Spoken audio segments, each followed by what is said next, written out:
Simiden bila ganaham ya Rasulullah.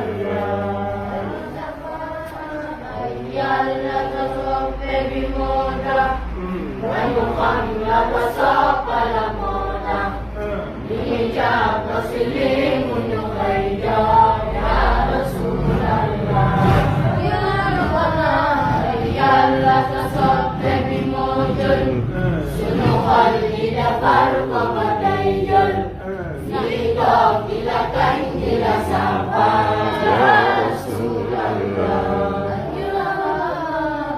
Yalla satawri dalulwan daranak banganu awyan nihamulwan kape kaaunon ya Rasulullah.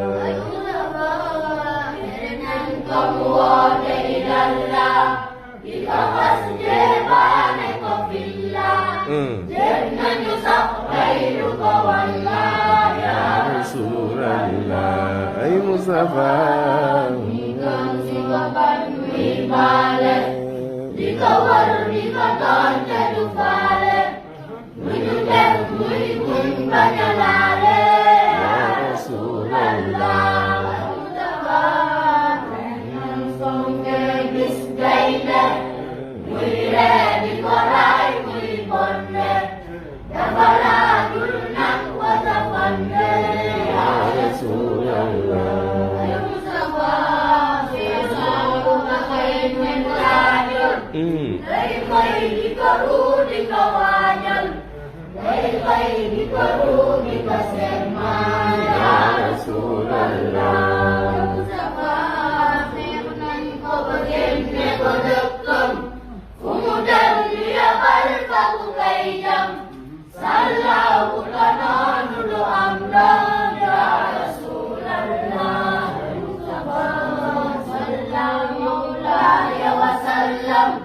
Abadan asma'i wa karram abadan asma'i wa alam ya Rasulullah.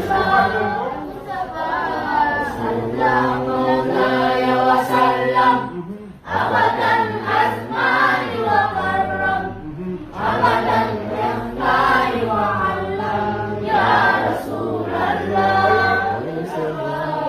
Sallallahu alaihi wasallam abadan asma'i wa karram abadan